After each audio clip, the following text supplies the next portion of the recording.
Hello, I am Dr. T.K. Rajendran. I teach at University College Trivandrum. Today I will be speaking about New Historicism.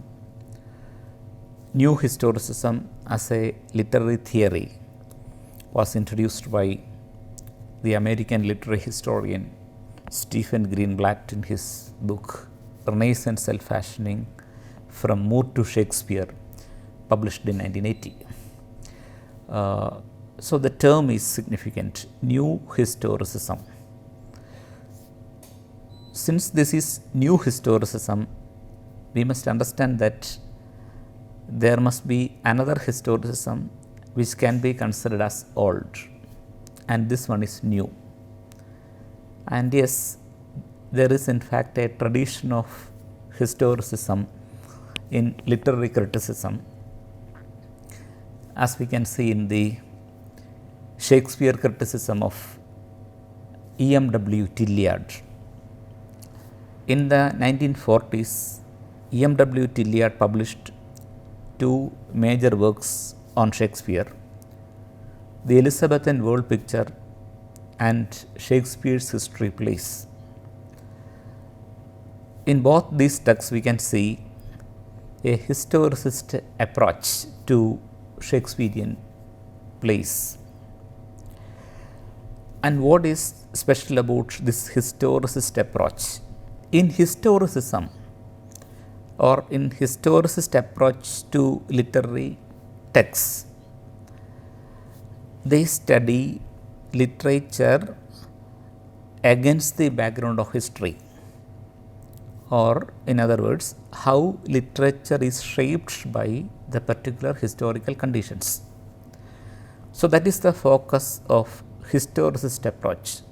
They study literature against the background of history, which means history is the context of literature.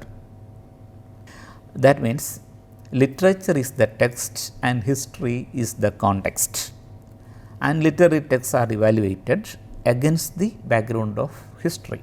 So this is the method adopted by historicism.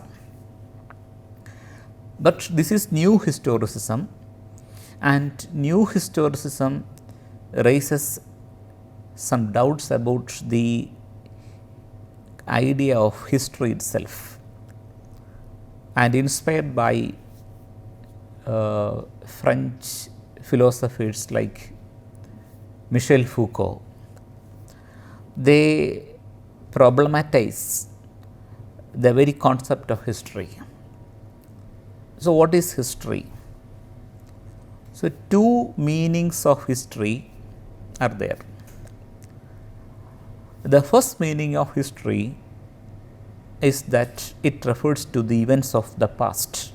History as the events of the past. The second is telling a story about the events of the past. Now let us consider these two definitions of history. First, history as the events of the past.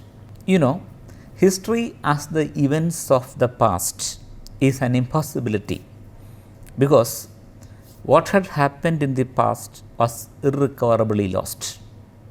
So we cannot transcend our historical location to re-experience what happened in the past. And again, the same thing cannot be reenacted in the present.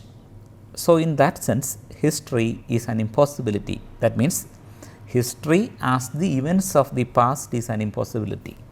But let us consider the second meaning of history, that history is a story about the events of the past.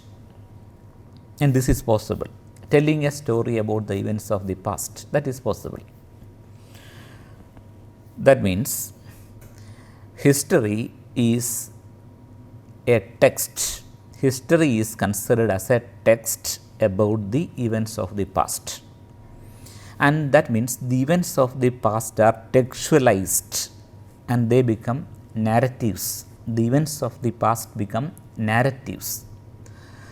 And when an event is textualized, it has textuality. And what is textuality? A text is anything that makes meaning through the selection and organization of signs. And in that sense, we are all texts that produce meaning. The way in which we dress, the way in which we cut our hair, the way in which we walk, all these things make sense, make meaning, and they say something about ourselves.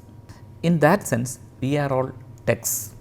So why? The city itself can be considered as a text, or the city can be read like a text. The city with its architectural patterns, spatial configurations can be read like a text. So, a text is anything that makes meaning through the selection and organization of symbols. So, the person who is responsible for the selection and organization of signs uses his own ideology, personal preferences and priorities in the production of meaning. So, that is another aspect of this textuality.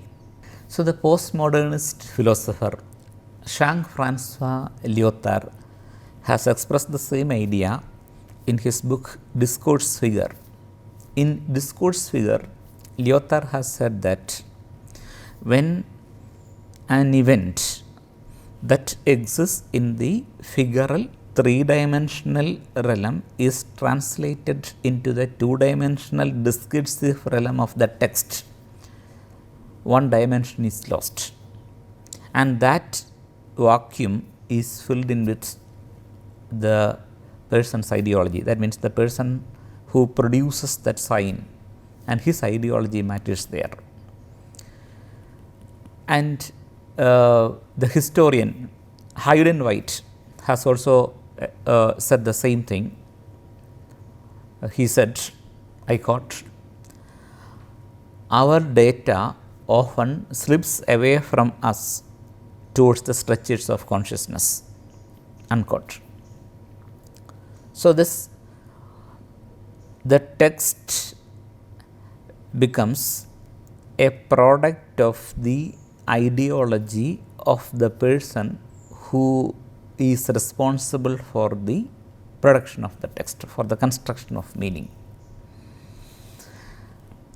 Then that is one limitation of the text, of textuality.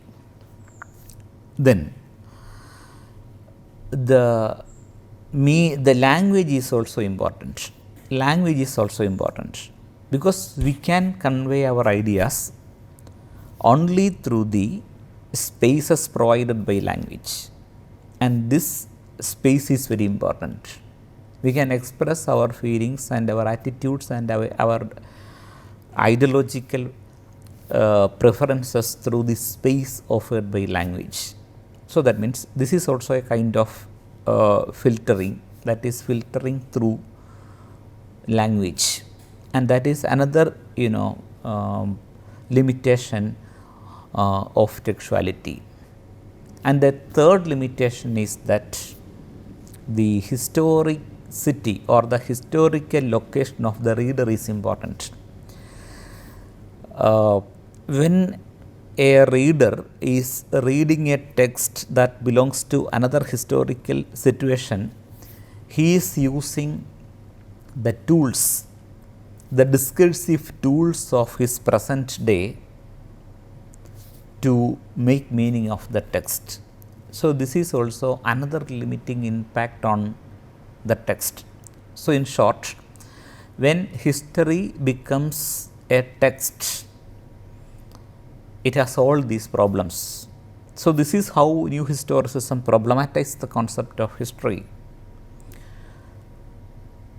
And history here becomes a text.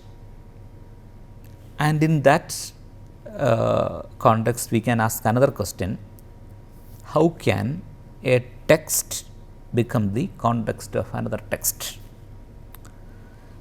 So, this is the first objection raised by new historicism. The second problem with the word history is that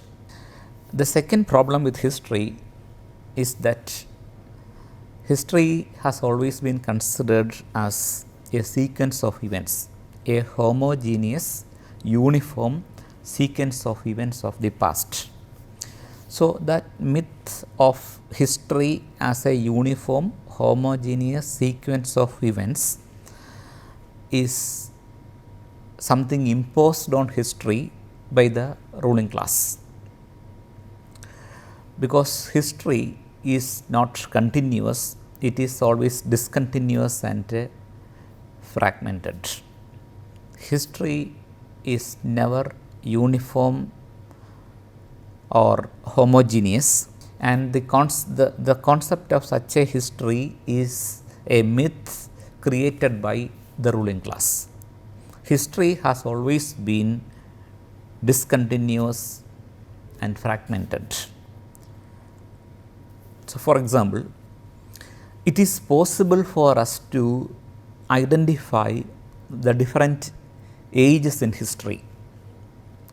So, in British history, Elizabethan age, Augustan age, Victorian age. So, it is quite possible for us to identify such ages in history. Why? Because we are located in another historical situation. So, standing here in the 21st century and looking back at history, it is possible for us to identify the different ages of history. And the curious thing is that the Elizabethans did not know that they were Elizabethans. And again, we do not know with what term we will be called or we will be designated after 50 years. So, this is the nature of history, and this is the second problem with history. The third problem with history is that history is never objective or detached, because the person who writes history has an ideology of his own, personal ideology of his own. So, nobody in the world can be objective, because objectivity itself is a myth. So, history cannot be considered as an objective, impartial account of the events of the past. An example is there. So, take the case of the revolt of 1857 in Indian history. Indian historians call it our first war of independence, but the British historians call it the Sepoys Mutiny, and the truth is somewhere between them, between these two interpretations of the same event. So, that means the personal ideology, the discourse of the writer matters here. So, in this context, we have to rethink the relationship between history and literature. So, history itself is a text like literature. Then how can history function as the context of literature? And both are text. Both literature and history are text. That means the relationship between the two is not a relationship between text and context, but a relationship between two kinds of texts. So, one text cannot function as the context of another text. And again, from the historicist perspective, it can be said that Shakespeare's plays are produced by or shaped by Elizabethan England. Can we say then that Is it, then can we ask another question?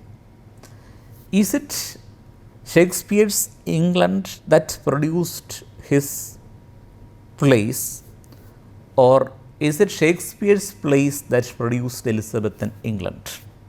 So that is a problem. So now we all have different colorful romantic notions about Elizabethan age as one of the most productive age in literary history.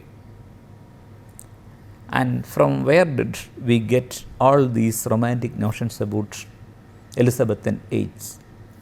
Definitely from Shakespeare's plays. So that question is relevant. Is it the Elizabethan age that produced Shakespeare's plays, or is it Shakespeare's plays that produced Elizabethan England? So thus the relationship between history and literature must be rethought. Thus, new historicism as a literary theory supports a parallel reading between literature and history.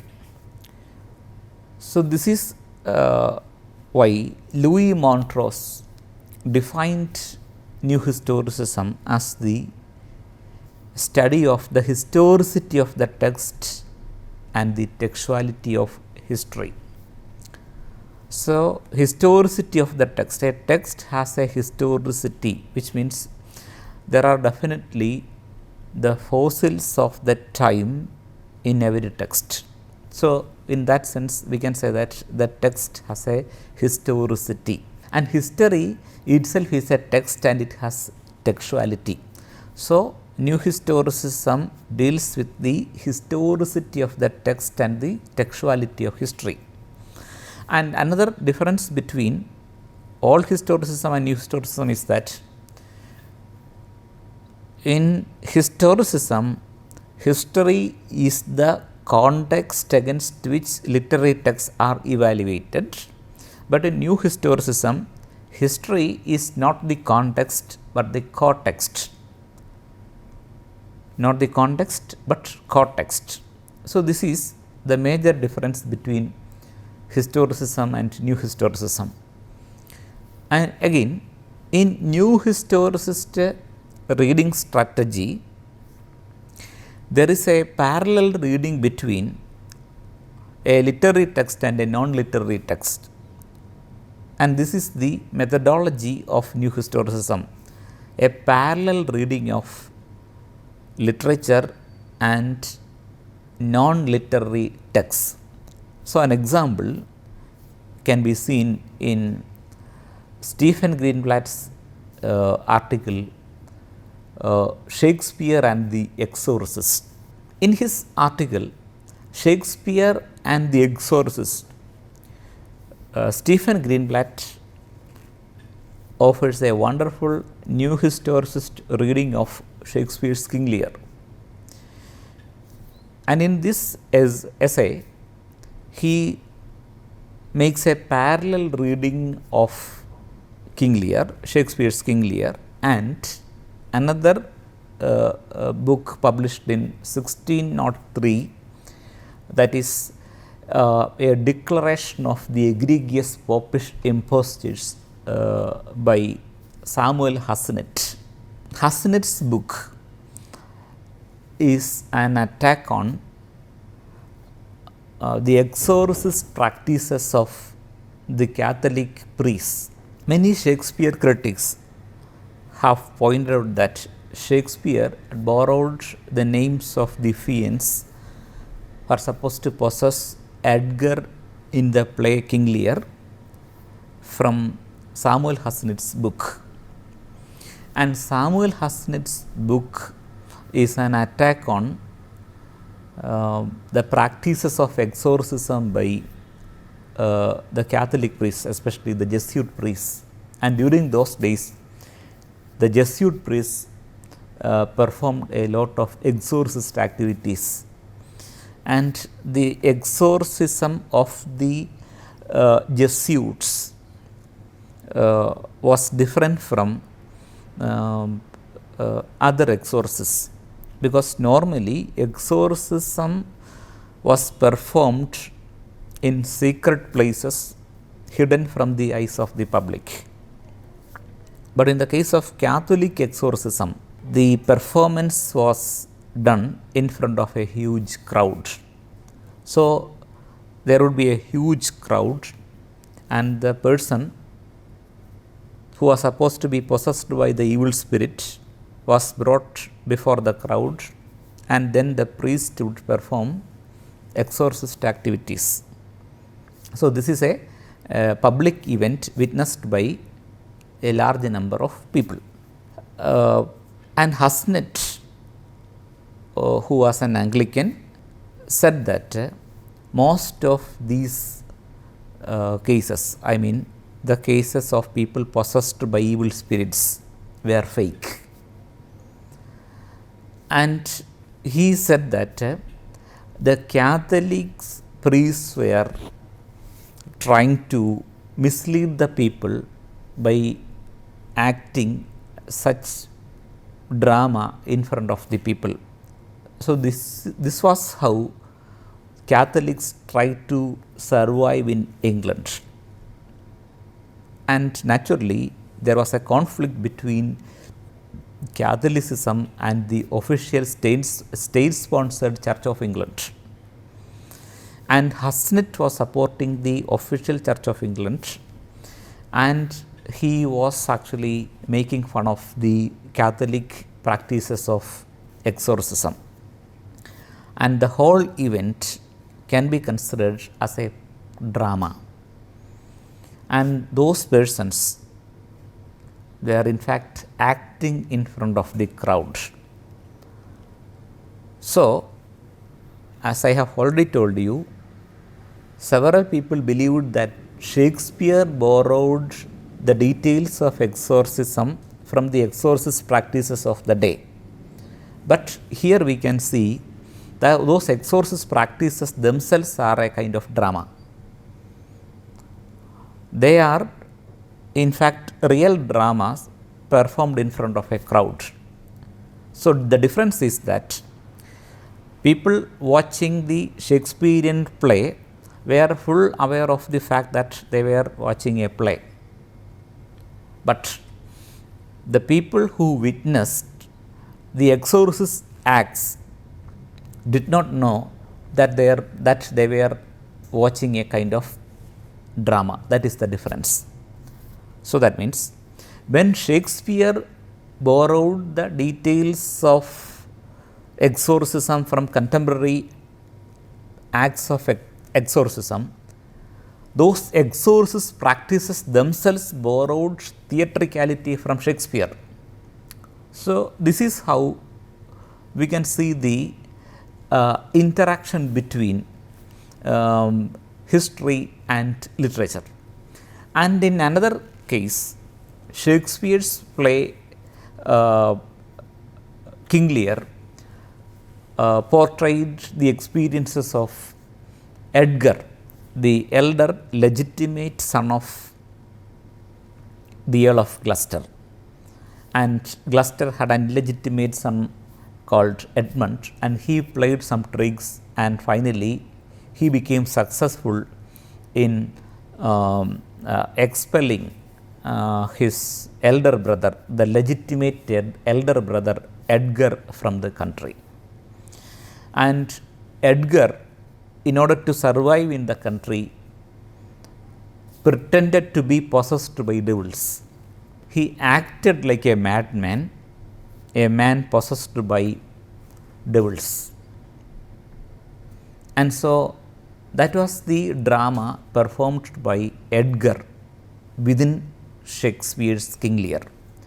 Or in other sense, Catholicism was trying hard to survive in the Protestant England using such charisma. That means exorcist activities and the like. This is how they tried to impress the people during those days. So that means they were forced to adopt dramatic tricks to survive in England, just like the legitimate elder brother Edgar tried to exist uh, by playing a kind of drama in his real life in Shakespeare's play King Lear. So, this is how we can see the interaction between literature and history in Shakespeare's King Lear. So, New Historicism thus is a parallel reading of literary and non-literary texts, and this is how it works. Thank you.